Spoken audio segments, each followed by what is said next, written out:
పలుకు తొయ్యలి భవ్య రూపము తెలుగు తల్లికి వందనం. మార్గదేశీ సమ్మిళత్ బహు ప్రక్రియాభకు వందనం. సత్కవీశ్వర కల్పనారస దివ్య జలధికి వందనం. భావనా ప్రియ హృత్సరసు విహారి హంసికి వందనం. భావనా ప్రియ హృత్సరసు విహారి హంసికి వందనం. భావనా ప్రియ హృత్సరసు విహారి హంసికి వందనం. సభకు నమస్కారం. ఈరోజు భావనాప్రియ సాహితీ వేదికలో చక్రవర్తి గురువుగారి కవిత్వంపై జరుగుతున్నటువంటి సమీక్షలు, విశ్లేషణలు, విమర్శలుతో కూడినటువంటి ప్రసంగాల సమాహారంలో రెండవ రోజు మధ్యాహ్న సెషన్కి విచ్చేసినటువంటి అందరికీ నమస్కారాలు తెలియజేస్తూ వారి కవితా సౌందర్యం అనేటువంటి అంశం గురించి ఈరోజు మనం చర్చించుకుంటే, అసలు సౌందర్యం అంటే ఏమిటి? సౌందర్యం అంటే నైఘంటికంగా సుందరత్వం కలిగినటువంటిది సౌందర్యం కావచ్చు.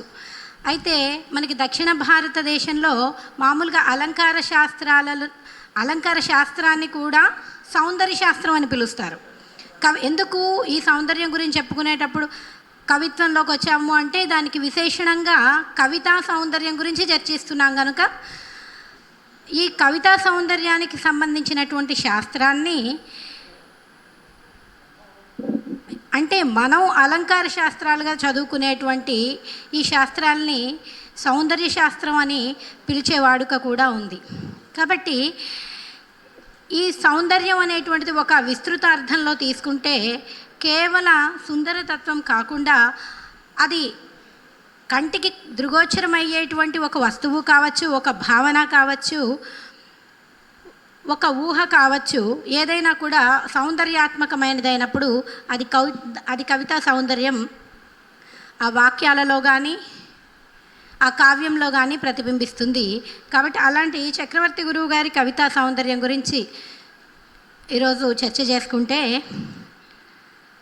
అసలు కవిత్వం అంటే ఏమిటి అనేటువంటి ఒక ప్రశ్న వేసుకుంటే, కవిత్వం ఒక మెస్మరిజం, కవి కన్ను ఒక ప్రిజం అన్నారు శేషేంద్ర శర్మ గారు తన ఆధునిక కావ్యశాస్త్రంలో ఆయన కవిత్వం ఒక మెస్మరిజం, కవి కన్ను ఒక ప్రిజం అన్నారు. అసలు ప్రిజం అంటే ఏంటి? పట్టకం. ఇది మనకి సైన్స్ చదువుకున్న వాళ్ళకి తెలుసు, అందరికీ కూడా తెలుసు. ఒక రేఖ మాత్రమైనటువంటి ఒక కాంతి కిరణం పట్టకం గుండా ప్రవేశించినప్పుడు 7 రంగుల కాంతిగా విభజించబడిపోతుంది.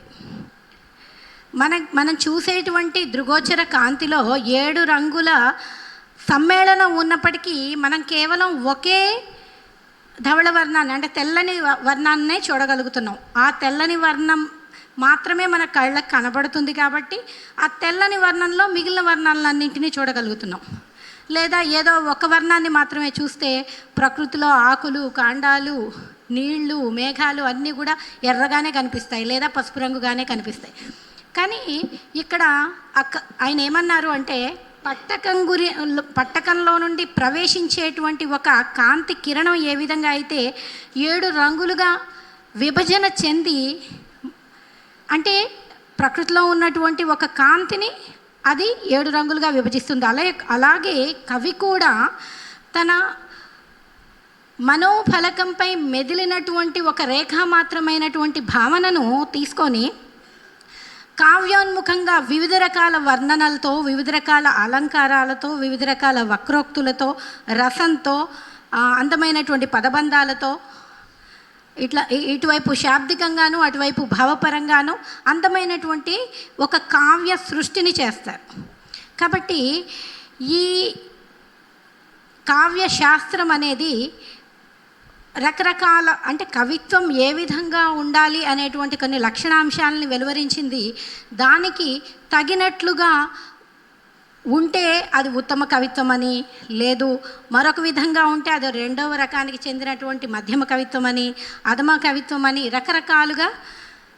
రకరకాల తీర్మానాలు చేశారు ఆయా కాలాల్లో కవులు. అయితే మరి కావ్యంలో ఇది ఏ విధంగా ప్రతిబింబిస్తుంది అని అంటే ఆలంకారికులు మరొక ఉపమ కూడా చెప్పారు. ఏంటి అది అనంటే, ఒక ప్రకృతిలో ఒక దృగ్విషయాన్ని కానీ, ఒక వస్తువుని కానీ, లేదా ఒక జలపాతం అనుకుందాం, దాన్ని చూసినప్పుడు దానిలో వివిధ రకాల అవయవాలలో ఉండేటువంటి సౌందర్యానికి అతీతంగా లావణ్యం ప్రతిబింబిస్తుంది. ఆ లావణ్యం అనేది ఎక్కడ కనిపిస్తుంది? లావణ్యం అనేటువంటిది ఏదైనా ఒక శరీర అవయవం ఉంటుందా అంటే లావణ్యం అనే శరీర అవయవం ఏది ఉండదు. కానీ ఈ లావణ్యం అనేది శరీరంలోని అన్ని అవయవాలలో అంతర్భాగంగా ఉంటూ ఆ శరీరానికి ప్రత్యేకమైనటువంటి సౌందర్యాన్ని కల్పిస్తుంది. అలాగే కావ్యాలలో కూడా కవి రచించేటువంటి తన రచనల్లో కూడా ధ్వని కానీ, వక్రోక్తి కానీ, కావ్య ఆత్మ కానీ ప్రతిబింబించాలి అంటారు. కావ్య ఆత్మ ఎక్కడ ఉంది అంటే ఇదమిద్దంగా చెప్పలేం కావ్యంలో. అందుకే కొంతమంది విమర్శకులు, విశ్లేషకులు తీసుకున్నప్పుడు ఇదిగో ఈ పుస్తకంలో కావ్యాత్మ మొత్తం ఇక్కడే నిబిడీకృతమై ఉంది అని అంటుంటారు. అంటే ఒక కవి తాను చెప్పదలుచుకున్నటువంటి అంతఃసూత్రాన్ని లేకపోతే దాని ఆత్మికమైనటువంటి విషయాన్ని యథాతథంగా చెప్పడు. చెబితే అసలు కావ్యం అన్నంత పెద్దగా రాదు. కేవలం 1-2 లైన్లలో విషయం తెలిసిపోతుంది. నిన్న మేడిపల్లి మాస్టారు చెప్పినట్లు అంటే దాని చుట్టూ ఒక సాలెగూడులాగా అసలైనటువంటి ఒక ప్రేరణాంశం అనేది ఒకటి ఉంటే ఆ ప్రేరణాంశం చుట్టూ సాలెగూడు అల్లుకున్నటువంటి ఈ నిర్మాణంలో లాగా దాని చుట్టూ వర్ణనలు అంటేనేమి, సందర్భాల కల్పన అంటేనేమి, పాత్రల కల్పన అంటేనేమి, పాత్రల సంభాషణల చిత్రణ అంటే ఏమిటి, వీటన్నింటినీ కల్పించుకున్నప్పుడు అది ఒక అందమైనటువంటి కావ్యంగా భాసిల్లుతుంది అని అనుకుంటే చక్రవర్తి గురువు గారు రాసినటువంటి రాగ విరాగ పక్షాల్లో కానివ్వండి, భావసుందరి కావ్యంలో కానివ్వండి, సత్యప్రభలో కానివ్వండి, దీనికి సంబంధించినటువంటి ఉదాహరణలు మనకి బోల్డ్గా ఉంటాయి. అసలు మామూలుగా ఈ దారి బాగా నలిగిపోయింది అంటే చెప్పాలనుకున్న విషయాన్ని యథాతథంగా చెప్పడు కవి. దానికి సంబంధించినటువంటి మరొక విషయాన్ని చెబుతూ ఉంటారు. ఉదయం మన అవధాని గారు చెప్పినట్లు ప్రేరణ అనేది మనస్తత్వ శాస్త్రజ్ఞులు చెప్పినట్లుగా ఇడ్ రూపంలో ఉంటుంది. ఆ ఇడ్ అనేది ఓ జంతు ప్రవృత్తి. దాన్ని యథావిధంగా యథాతథంగా చూపిస్తే దాన్ని సమాజం స్వీకరించలేదు. కాబట్టి ఆ ఇడ్ ఏం కావాలి, దాని సమాజంలోని నియమ నిబంధనలకు అనుగుణమైనటువంటి అందమైనటువంటి వస్త్రాలు కట్టుకుని సలక్షణంగా సమాజం ఆమోదించగలిగేటువంటి విధానాలలో అది కేవలం వ్యక్తీకరించబడితే తప్ప అది ఓ జంతు ప్రవృత్తిగా మిగిలిపోతుంది. కానీ ఆ ప్రేరణ ఉంది కదా, ఆ ప్రేరణ చుట్టూ అల్లుకున్నటువంటి దాని పతాక స్థాయి స్వరూపం మాత్రం చాలా ఉదాత్తంగా ఉంటుంది. ఈ ప్రేరణ ఉన్నప్పుడే కవి కావ్యాలను రాయగలుగుతాడు. ఇక్కడ ఒక ఉదాహరణ చూద్దాం. ఈ దారి బాగా నలిగిపోయింది, పాడైపోయింది, అన్నీ గుంటలే, ఈ దారికి శస్త్రచికిత్స చేయాల్సిందే. దారులకు శస్త్రచికిత్స చేస్తాం. R&B వాళ్ళు చేస్తారు, కానీ వాళ్ళు ఎప్పుడు చేస్తారో తెలియదు. మనం ఎన్నిసార్లు అప్లికేషన్లు పెట్టుకున్నా అవి ఎప్పుడు చేస్తారో తెలియదు. చేసినా మళ్ళీ ఆ రాత్రే వర్షం పడుతుంది, తెల్లవారి మామూలు అయిపోతుంది. కాబట్టి దారి గురించి చెప్తున్నారా ఈ కవి? దారి గురించే చెప్పాల్సి వస్తే ఏ కలెక్టరేట్లోనో ఒక అప్లికేషన్ లెటర్ పెట్టుండేవాళ్ళు, అయిపోతుంది అక్కడి వరకు. కానీ కావ్యంలో చెప్పుకోవాల్సిన అవసరం ఏముంది? కావ్యంలో చెప్పుకుంటే R&B ఆఫీసర్కి ఎట్లా తెలుస్తుంది వాళ్ళ వీధిలో ఉన్న రోడ్డు ఎలా బాగుపడుతుంది? కాబట్టి కవి ఇక్కడ దారి గురించి చెప్పట్లేదు, దానికి అతీతమైనటువంటి మరేదో విషయాన్ని గురించి కవి చెబుతున్నాడు. తరాలుగా నడిచిన బాట కదా, ఈ దారి బాగా నలిగిపోయింది, అన్నీ గుంటలే, ఈ దారికి శస్త్రచికిత్స చేయాల్సిందే.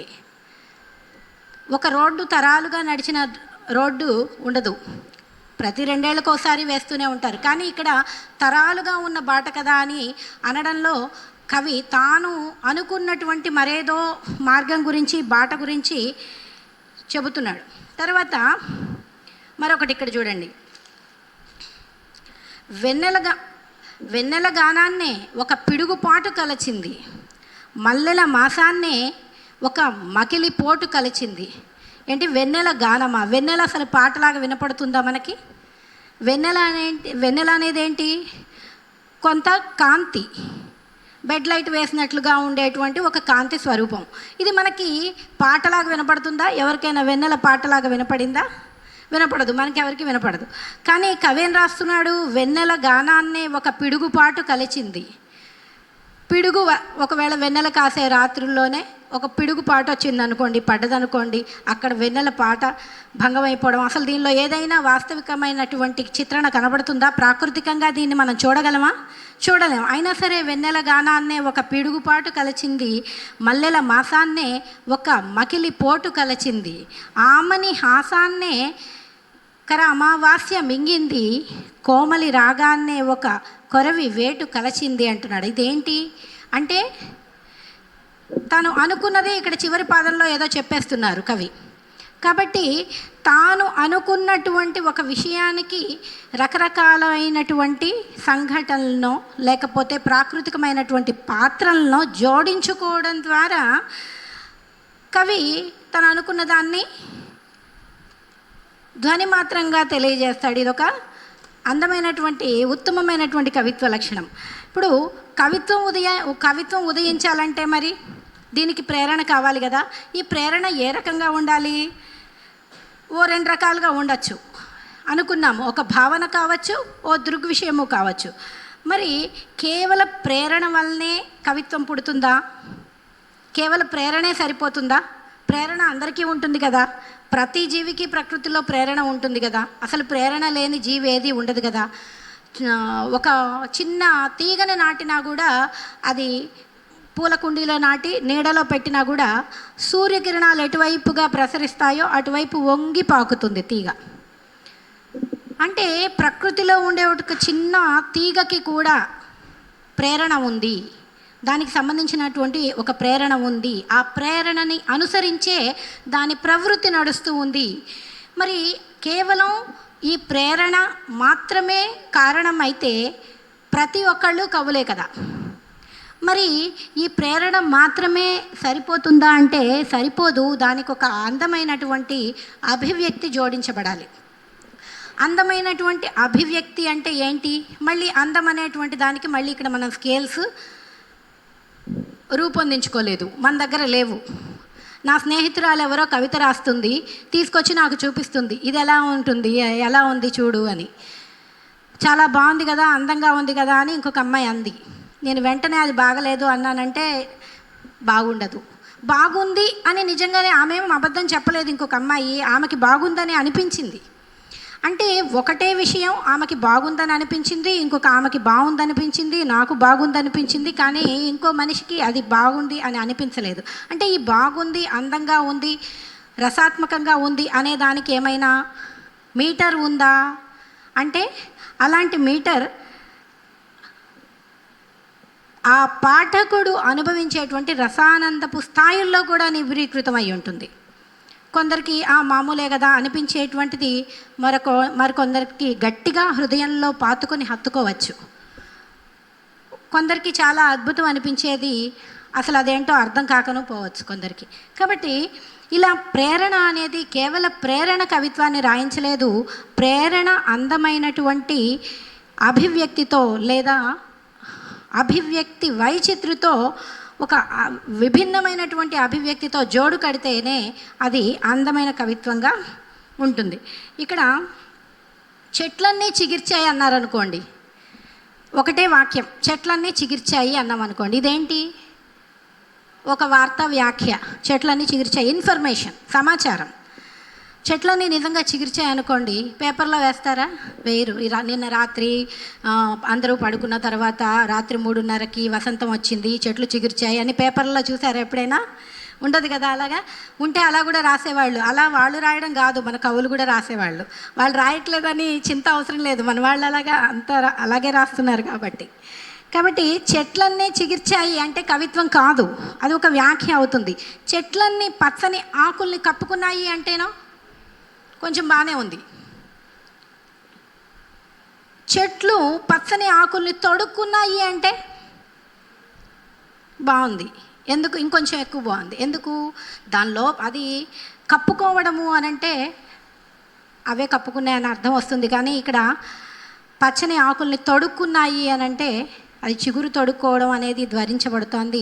చొక్కాల్లాగా తొడుక్కున్నాయి అని ధ్వనించబడుతుంది. తొడుక్కోవడం అంటే తన లోపల నుండి వచ్చేటువంటి చిగుర్లని చక్కగా అందంగా ఆ కవితలో ఒక పదం వాడకుండానే ఆ రెండు పదాల చిగుర్లు కానీ చొక్కా కానీ ఈ రెండు మాటలు ఆటోమేటిక్గా ఆ వాక్యంలో ధ్వనిస్తున్నాయి. ఇప్పుడు మోడువారిన చెట్లన్నీ శాలువాలు కప్పుకున్నాయి అన్నారు అనుకోండి, ఎలా ఉంది? బాగుంది, చాలా బాగుంది. ఎందుకు? శాలువాలు కప్పుకుంటే బాగుందా? దుప్పట్లు కప్పుకుంటే బాగాలేదా? చొక్కా తొడుక్కుంటే బాగాలేదా? అంటే మోడువారిన అనే విశేషణం ఇక్కడ దాన్ని ప్రత్యేక వాక్యంగా నిలబెడుతోంది.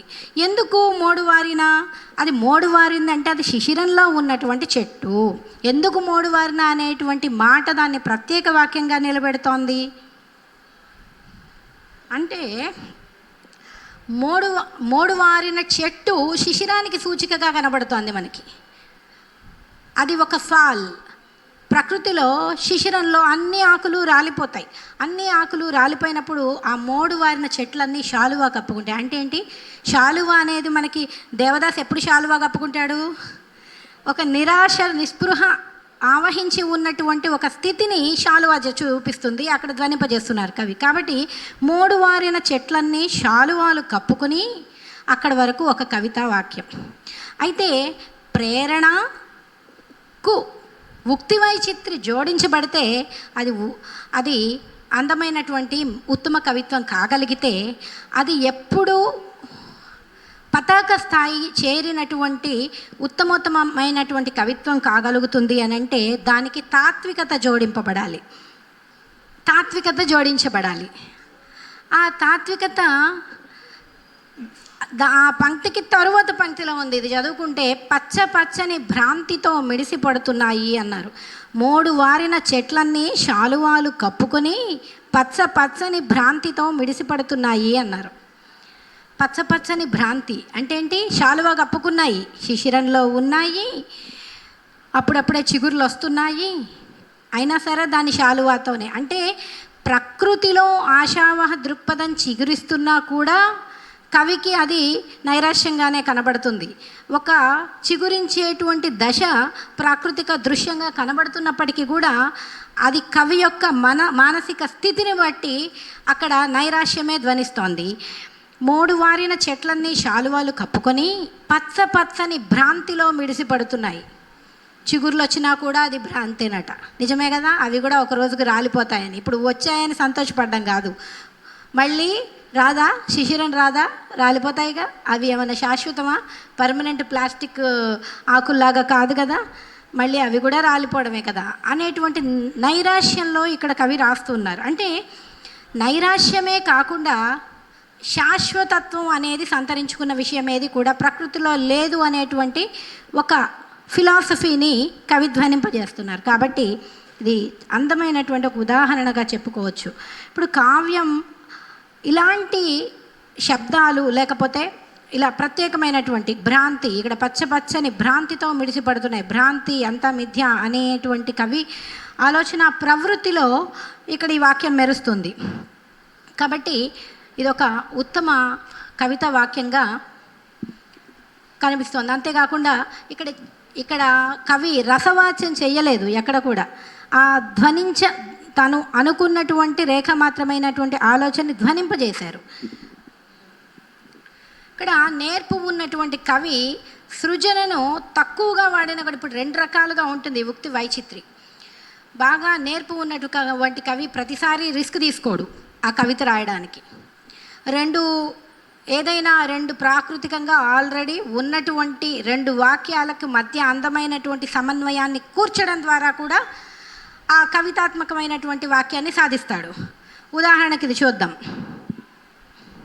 ఉపవాసమని ఎప్పుడూ ఖాళీగా ఉదరం ఉంచితే త్వరగా మోక్షం.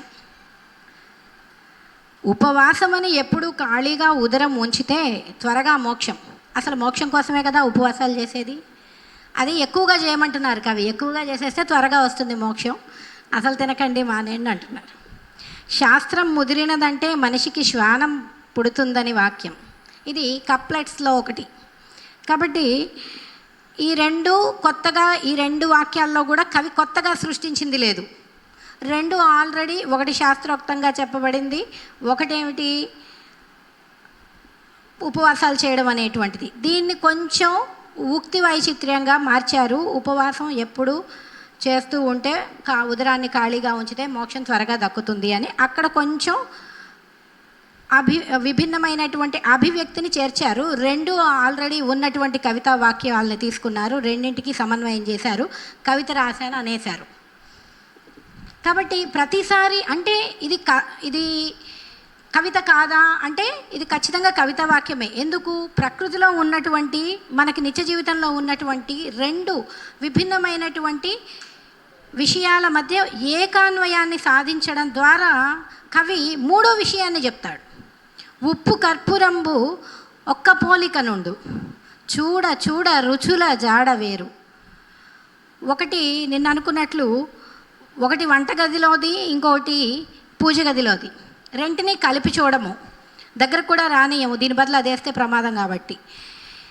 కానీ ఆ చూడ చూడ రుచుల జాడ వేరు అనేసరికి ఉప్పు కర్పూరం గురించి ఏదో చెబుతున్నారు అనుకున్నది కాస్త చూడ చూడ రుచుల జాడ వేరు, ఆ రెండింటి కాంతుల్లో కూడా ఏదో భిన్నత్వం ఉన్నది అని అక్కడితో పాఠకుడు ఆలోచించడం మొదలు పెడతాడు. మూడో పాదంగా వేమన చెప్తాడు, పురుషులందు పుణ్య పురుషులు వేరయ్యా అనేస్తాడు. అంటే ఆల్రెడీ ఉన్నటువంటి పరిచయం ఉన్నటువంటి రెండు పదార్థాల స్వభావాల్ని ఆధారంగా చేసుకుని వాటిని సమన్వయీకరించి మూడో వాక్యంగా మార్చడం. ఈ కప్లెట్, చక్రవర్తి గురువు గారు రాసినటువంటి కప్లెట్ కూడా దానికి ఉదాహరణగా నిలుస్తోంది. అందమైనటువంటి విశ్లేషణాత్మకమైనటువంటి ఒక ఆలోచనకు అక్కడ ఆ వాక్యాలు కారణంగా నిలుస్తున్నాయి. తర్వాత కవి రాసేటప్పుడు తన ఇష్టం వచ్చింది రాసుకుంటాడు. ఇలా రాయాలి అలా రాయాలి అని కావ్య శాస్త్రజ్ఞులు రకరకాల కాషన్స్ ఇస్తూ ఉంటారు. వాటిని ఎప్పుడు కూడా కవి పట్టించుకోడు, ఇష్టం వచ్చినట్టు రాసుకుంటాడు. ఎందుకంటే కవి నిరంకుశుడని ఆల్రెడీ చెప్పారు కాబట్టి. ఎందుకు చెప్పారు అనంటే ఇలా కవి ప్రవృత్తి ఉంటుంది కాబట్టి అలా చెప్పారు. కవి తనకు అనిపించింది రాసుకుంటాడే కానీ శాస్త్రాలన్నీ చదివి అలా రాస్తేనే కవిత్వం కాగలదనేటువంటి ఉద్దేశంతో కవి రాసుకోడు. అపారే కావ్య సంసారే కవిరేవ ప్రజాపతి. ఇప్పుడు ఈ విషయం అదే శ్లోకానికి ముందు ఉండేటువంటి కవిత పంక్తులు ఇంకో అర్థాన్ని చెప్తుంటాయి. కవి శృంగారి అయితే ఆ కావ్యం కూడా రసభరితంగా ఉంటుందట. మళ్ళీ ఇక్కడ శృంగార శబ్దాన్ని మళ్ళీ అందంగా మనం విస్తృతార్థంలో తీసుకోవాల్సిన అవసరం ఉంది. సౌందర్యము అనే అర్థంలోకి వెళ్ళిపోవాలి. శృంగారము అంటే సౌందర్యము అనేటువంటి అర్థంలో తీసుకుంటే మనం ప్రారంభంలో చెప్పుకున్నట్లు సౌందర్యము అంటే అలంకార శాస్త్రమే సౌందర్యం, కానీ శృంగారానికి వేరే అర్థం తీసుకునేటువంటి పరిస్థితి ఇక్కడ లేదు. కాబట్టి కవి మంచి శృంగారి అయినటువంటి కవి రాసేటువంటి కావ్యంలో ఒక పాఠకుడు చదివేటప్పుడు ఒక రసానందం కలుగుతుంది అని చెప్తున్నారు. ఆ రసానందం దానికి ఇప్పుడు ఉదాహరణ ఎలా అంటే, ఓ తాటి చెట్టులో తాటికాయ ఉంటుంది. అది ఆ రసానందము అందంగా చిత్రించగలిగినటువంటి కవిత్వంలో చిత్రించగలిగినటువంటి కవి రాసినప్పుడు కవిత్వము ఆ తాటి పండులో పీచును లాగుతూ ఉన్నా కూడా ఎలా అయితే దాన్ని ససారంగా ఇంకా తింటూ ఉన్న కొద్దీ వస్తూ ఉంటుందో అలా ఒకసారి చదివితే ఆ పద్యం ఒక రకమైన ఆనందము, మరోసారి చదివితే దాన్ని శాబ్దికంగాను, మరోసారి చదివితే దానిలో వక్రోక్తి మూలంగాను, మరోసారి చదివితే దానిలో ధ్వనించేటువంటి మరో మరో విషయం గురించి, ఇలా ఎన్ని రకాలుగానో రసానందానికి ఒకే వాక్యము లేదా ఒకే కావ్యము లేదా ఒకే పద్యము నేర్పరి అయినటువంటి కవి చేత రాయబడిందైతే అంత రసానందాన్ని కలిగిస్తుంది. లేకపోతే ఒక తాటాకులతో అల్లినటువంటి బుట్టలో మనకెంత రసం దొరుకుతుందో అలాగే ఉంటుంది.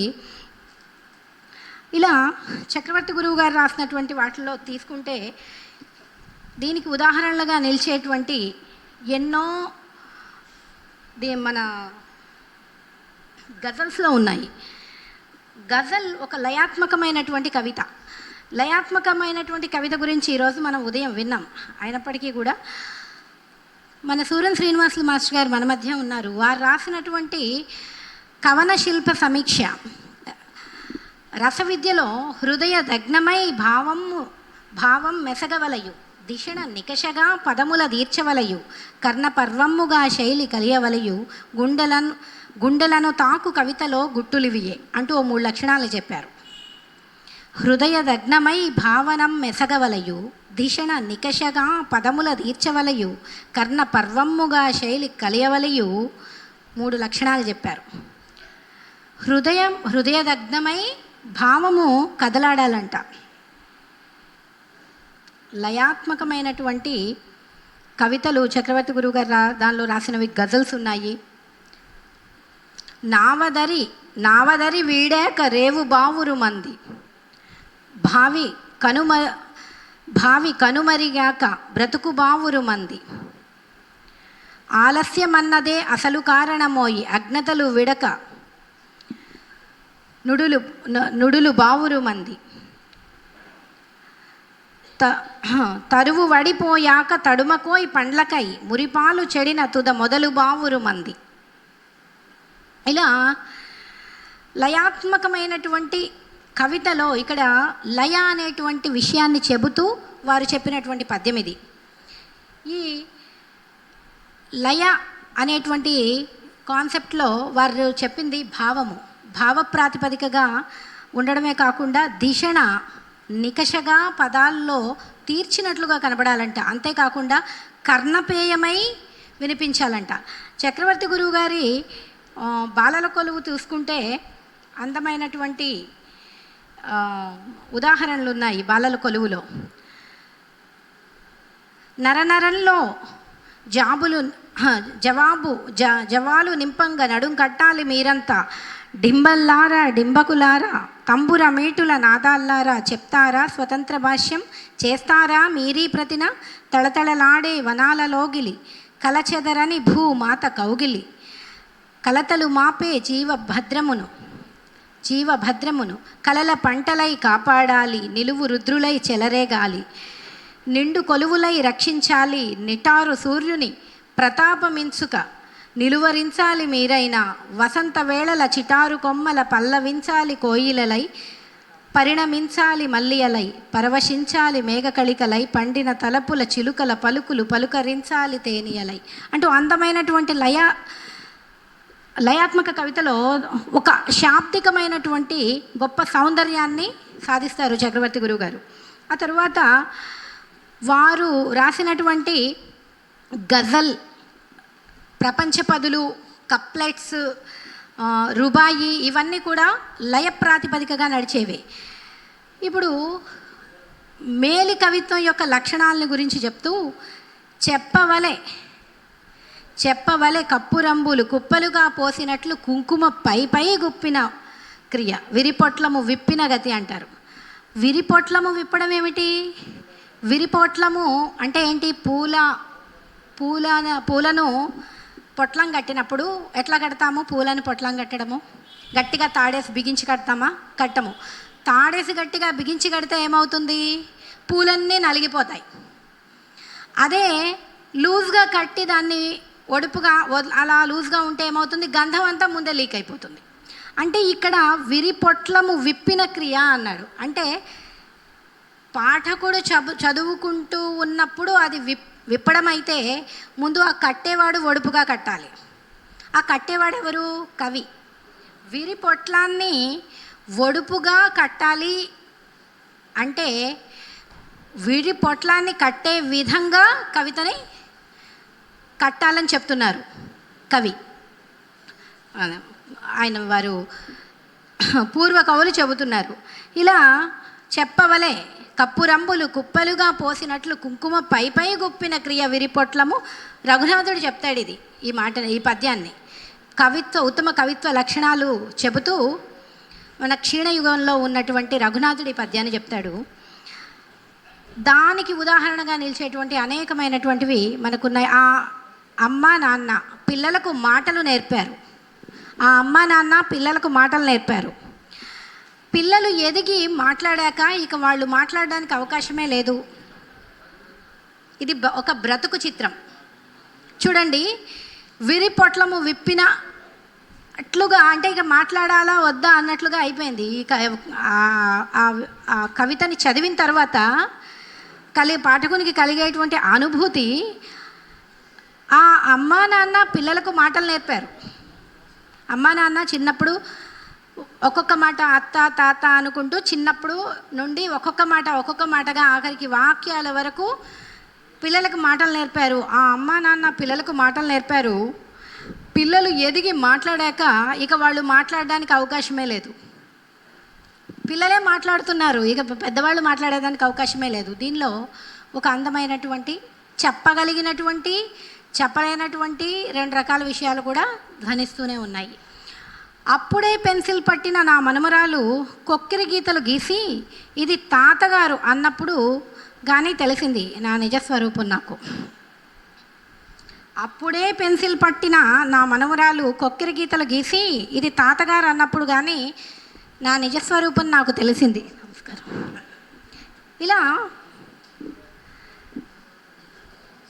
తెలుగు పదాల్లో చూసుకున్నా కూడా అందమైనటువంటి లయ ఒకటి. అంటే తెలుగు పదాల్ని అనేక మంది రాశారు, కానీ ఆ లయ కదలాడడంలో కవి సాధించినటువంటి ఒడుపు మనకందరి రచనల్లో కనపడదు. పారిజాతపు తోట, పానకమ్ముల ఊట, పలుకు తొయ్యలి కోట మా తెలుగు మాట,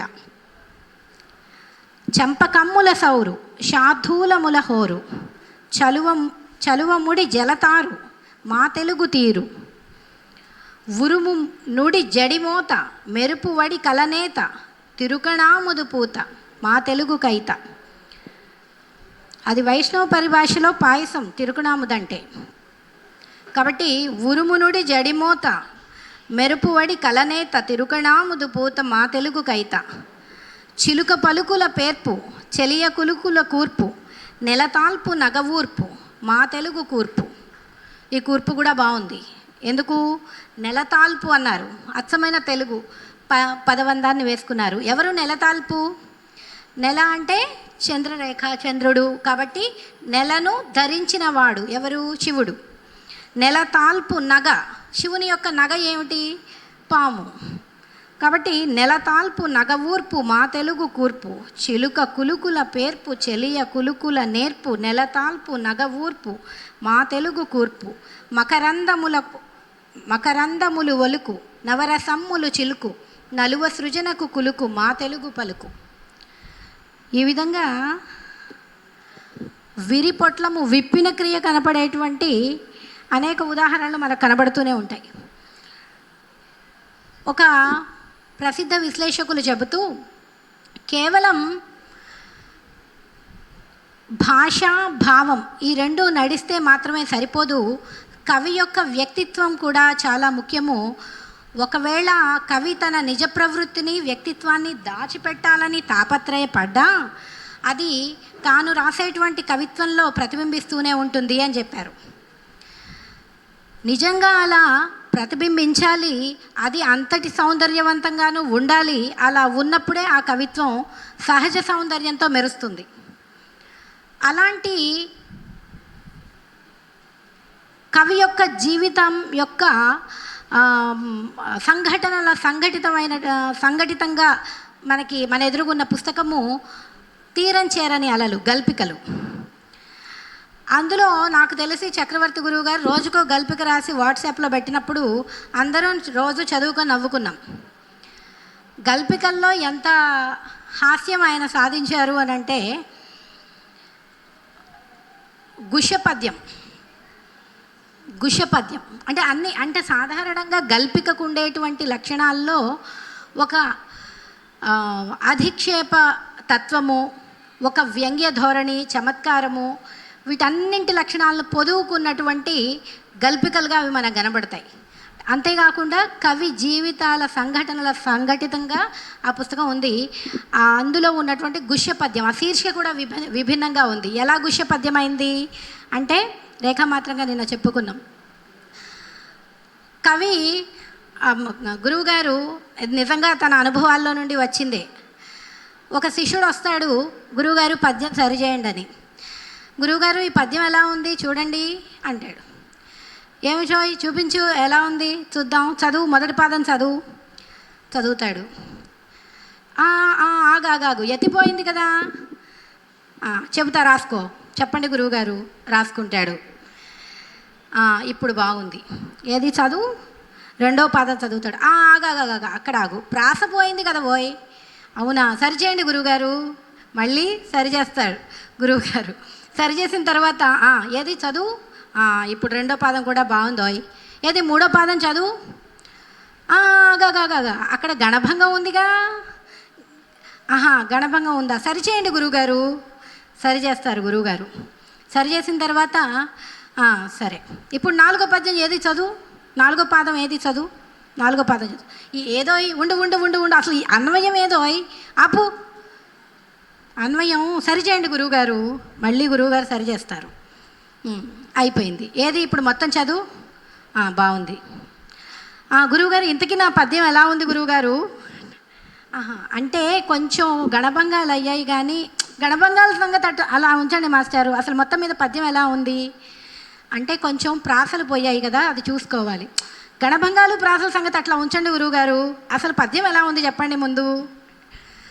అట్లా కాదు, అన్వయం దెబ్బతింది కదా. గణభంగాలు ప్రాసలు అన్వయాల సంగతి అట్లా ఉంచండి, అసలు మొత్తానికి నా పద్యం ఎలా ఉంది గురువుగారు. బ్లాంక్.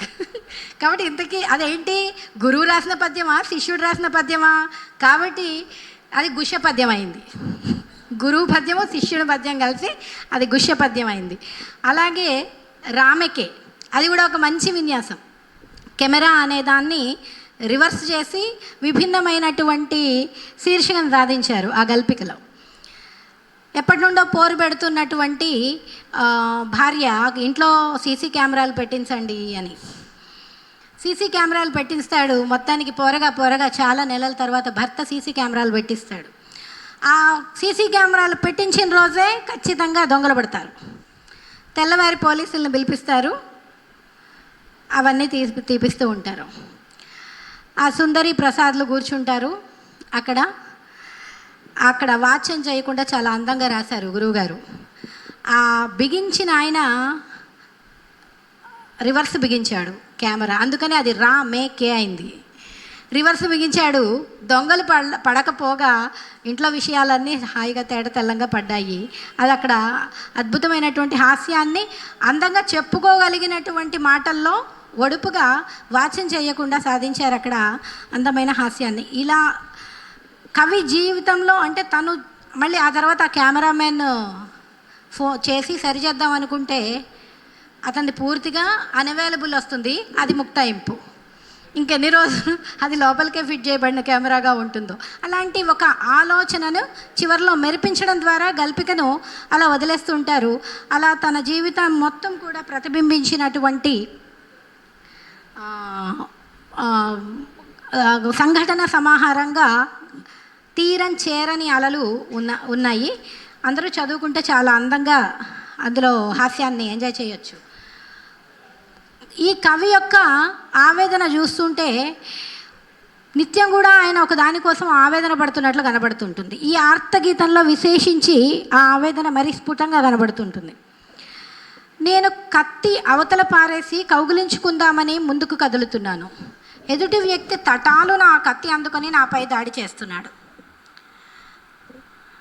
ఇందాక మనం అనుకున్నట్లు కేవలం కత్తేనా అంటే గురువుగారు వాళ్ళ ఇంట్లో ఎవరైనా దొంగలు పడ్డారా లేదా ఎవరైనా హత్యాయత్నం చేశారా అంటే అది కాదు, ఇంకేదో ఉంది.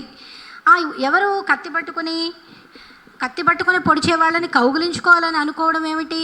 ఒక వ్యక్తి కాబట్టి దానికి అతీతంగా ఉన్నటువంటి మరొక విషయం ఏదో కవి చెప్పదలుచుకున్నారు. నేను కత్తి అవతల పారేసి కౌగులించుకుందామని ముందుకు కదులుతున్నాను. ఎదుటి వ్యక్తి తటాలు నా కత్తి అందుకొని నాపై దాడి చేస్తున్నాడు. నేను కత్తి పట్టే ఉండాలని అవతల పడేయడం తప్పని అతగాడు నిరూపిస్తున్నాడు. పైగా కత్తి వైరం కాల్సవోయ్ అన్న గురజాడ పంక్తుల్ని నేను వంట పట్టించుకుంటే నమ్మకు ఈ జాతిని అని వాడు తనకు తెలియకుండానే నా గత చరిత్రను సమర్థిస్తున్నాడు. ఇలా కవి ఒక విధమైనటువంటి తాను సమాజంలో ఉన్నటువంటి ఎవరికో ఓ పిలుపుని అందిస్తున్నట్లు, వారు నిరాకరిస్తున్నట్లు రాస్తున్నారు. అంటే కవి రాసినది ఎప్పుడు కూడా తన వ్యక్తిగతమై ఉండదు. కవి సమాజం మొత్తానికి ఒక ప్రతినిధి కాబట్టి సమాజంలో ఉన్నటువంటి వ్యక్తులందరి తరపున కవి మాట్లాడతాడు. కాబట్టి కవి ఆ ఆమంత్రణాన్ని, ఆ పిలుపుని కొందరికి అందిస్తున్నట్లు మనం ఊహించుకోవచ్చు. ఇలా ఈ దారి బాగా నలిగిపోయింది, పాడైపోయింది అనే దానిలో కూడా అదే తరహా అయినటువంటి ఆర్తగీతం, ఆర్తనాదం కాదు ఇక్కడ గుర్తుంచుకోవాలి. ఆర్తనాదం అంటే తనకు వచ్చినటువంటి ప్రమాదాన్ని ఇతరులకు తెలియచేసి నన్ను రక్షించండి అని చేసేటువంటి కేకలు అవి ఆర్తనాదాలు. కానీ ఇది ఆ ఆర్తితో నిండినటువంటి గీతం, అంటే ఆవేదన పూరితమైనటువంటి ఒక గీతం, కవి హృదయంలో నుండి పెళ్ళుబికి వచ్చినటువంటి బాధాపూర్వకమైనటువంటి ఒక గీతం. తర్వాత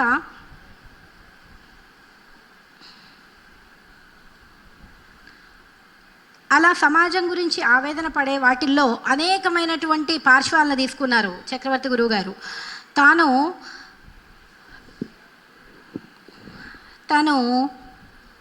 సమాజంలో ఉన్నటువంటి కొన్ని దురాచారాల గురించి, ఈ విషయంలో కవి అప్డేట్ కావాలి. ఓ 100 సంవత్సరాల క్రితము ఉన్నటువంటి సమాజం ఆ తర్వాత 50 సంవత్సరాల తర్వాత కొంతకాలానికో ఉండదు. ఆ తర్వాత ఉన్నటువంటిది ఇప్పుడు ఉండదు. ఇప్పుడు ఉండేటువంటి కొనసాగుతూ ఉన్నటువంటి సమాజం భవిష్యత్తులో ఉండదు. కాబట్టి ఈ కవిత్వ శిల్ప సమీక్షలు మనం ఎప్పటికప్పుడు రాసుకోవాలి. ఎందుకు రాసుకోవాలి అంటే మారుతున్న కాలానికి అనుగుణంగా మన చుట్టూ ఉన్నటువంటి పరిసరాల్లోని సమస్యలు కూడా మారుతున్నాయి. సమస్యలు పోతున్నాయా అంటే పోవట్లేదు, వాటి యొక్క స్వరూపాల్ని మార్చుకుంటూ ఉన్నాయి. కాబట్టి తదనుగుణంగా కవి తాను రాసేటువంటి కవిత్వ స్వరూపాన్ని కూడా మార్చుకోవాల్సిన ఆవశ్యకత ఏర్పడుతుంది. ఇలా అట్లాంటి సమాజంలో ఉన్నటువంటి రుగ్మతలను గురించి ఆవేదన పడుతూ ఆ మార్పుని ఆకాంక్షిస్తూ రాసినటువంటి ప్రపంచపు పోకడల్ని, మానవ నైజ స్థితిగతుల్ని విశ్లేషించినటువంటి రచనగా ప్రపంచ పదులు ఉంటాయి. ఈ ప్రపంచ పదులు వీటిని సినారే గారు ప్రవేశపెట్టారు. దాని నేపథ్యము విశేషాలన్నీ మనకు తెలిసినవే. దానిలో ఒకటి చూడండి. బలాన్ని తూచి పొదగదు గళం స్వరాన్ని, గుణాన్ని మెచ్చి వీడదు కులం హజాన్ని, కళలీ నిజం వ్యక్తీకరించవేమే, హలాన్ని బట్టి ఈనదు పొలం ఫలాన్ని, కులాన్ని బట్టి నింపదు కలం రసాన్ని. అందమైనటువంటి ఇది. హలాన్ని బట్టి ఈనదు పొలం ఫలాన్ని. ఓ బంగారు నాగలి చేయించుకొని, లేదా నాగలికి ఉంటుంది కదా చివర్లో ఆ పదునైనది, దానికి అంచులో పదునైన భాగానికి మంచి కమ్మరి దగ్గరికి వెళ్ళి మంచి బంగారపు తొడుగు ఒకటి చేయించుకొని దానికి పెట్టి ఆ బీడు భూమిని దున్నామనుకోండి, ఏమైనా ఫలం అధికంగా పండుతుందా? పండదు. కాబట్టి హలాన్ని బట్టి ఈనదు పొలం ఫలాన్ని, కులాన్ని బట్టి నింపదు కలం రసాన్ని అన్నారు. తర్వాత కుక్కలు కొన్నైనా కలిసి కూల్చగలవు పులినైనా, ఇది మాస్టర్ ఉదహరించారు. కాబట్టి మనం సమయాన్ని చూసుకుంటూ దాన్ని మార్చేద్దాం. ప్రతిభ జన్మకుంటే మహిమ ఆ రాయి కద్దుతావేం, ప్రతిభ జన్మకుంటే మహిమ ఆ రాయి కద్దుతావేం. కొంతమందికి అలవాటుగా ఉంటుంది అంతా పైవాడు అంతా పైవాడు అని. అంతా పైవాడితో పెద్ద సమస్య. మనకి మన ట్రెడిషనల్ టేల్స్ కూడా ఉన్నాయి. ఒక ఇంటికి దొంగతనానికి వెళ్తే పెద్దవాళ్ళైన భార్యాభర్తలు ఆ గదిలో పడుకొని ఉన్నారు. దొంగలు ముందే ప్లాన్ చేసుకొని వెళ్ళి ఆ గదిలో భార్యాభర్తలు నిద్రపోయిన తర్వాత దొంగతనం చేయొచ్చని ముందే ఒకళ్ళిద్దరు అటకెక్కి కూర్చున్నారు. ఒకళ్ళు మంచం కింద దాక్కొని ఉన్నారు. ఇక వాళ్ళిద్దరూ చీకటి పడింది, రాత్రి అయింది, భార్యాభర్తలు ఇద్దరూ మంచం మీద పండుకొని ఉన్నారు, మాట్లాడుకుంటున్నారు. ఏదో వాళ్ళు మాట్లాడుకున్నప్పుడల్లా భార్య అంటుంది, మనకేం తెలుసండి ఆ పైవాడికే తెలియాలి, మనకేం తెలుసండి ఆ పైవాడికే తెలియాలి అంటుంది. పైవాడికే తెలియాలన్నప్పుడల్లా పైన అటక మీద కూర్చున్న వాడికి కోపం వస్తుంది. కాబట్టి ఆ పైన ప్రతిదీ విని విని చికాకు పుట్టి విసుగు కలిగి ప్రతిదీ పైవాడే అంటున్నారేంటి, మంచం కింద ఉన్నవాడేవాడు మరి, ఇలా నలుగురు దొంగలు దొరికిపోతారు. అట్లా కొంతమందికి అలవాటు, అంతా పైవాడి దయ, ఫలానా వాళ్ళ కృప, ఇలా. నిజానికి దాన్ని కూడా ఒక అభ్యుదయ కోణంలో ఇక్కడ కవి నిరసిస్తూ మరొక స్వరాన్ని వినూత్నంగా వినిపిస్తున్నారు. ప్రతిభ జన్మకుంటే మహిమ రాయి కద్దుతావేం, మకిలి మనిషికుంటే వదరి ఆ మతము కద్దుతావేం. మతాలు ఏవి చెప్పినా ఒకే తత్వాన్ని చెప్తాయి, మూలతత్వం ఒకటే ఉంటుంది. కాబట్టి మకిలి మనిషిలో ఉంది, వదరి ఆ మతానికి అద్దకు నువ్వు. పనిలో ఒకంత శుద్ధి విడి ఎగబడకు మోక్షానికై. కుళ్ళు బుద్ధిలో ఉంటే వదిలి నీ ఒళ్ళు రుద్దుతావేం. దేహశుద్ధి కాదు, బుద్ధిని శుద్ధి చేసుకోవాలి. మొదటిగా మసక చదువులో ఉంటే మరచి ఆ పసిని దిద్దుతావేం. నువ్వు అట్లా కాదురా ఇట్లా చెయ్యి, ఇట్లా కాదురా అట్లా చదువు, ఇది కాదు అసలు. అంటే ఒక ఉపాధ్యాయుడుగా ఈ ఆవేదన కవి పడి ఉంటారు. పాఠ్య గ్రంథాలు కానివ్వండి, నిత్య జీవితంలో ఉపయోగపడే ఏ విషయము ఆ గ్రంథాలలో ఉండదు. మనకి కరికులమ్సే సరిగా ఉండవు. ఆ విషయాన్ని ఇక్కడ మెన్షన్ చేస్తున్నారు కవి. మసక చదువులో ఉంటే మరచి ఆ పసిని దిద్దుతావేం. పసివాళ్ళలో ఏముంది, వాడికి ఏది చెబితే అదే నేర్చుకుంటాడు.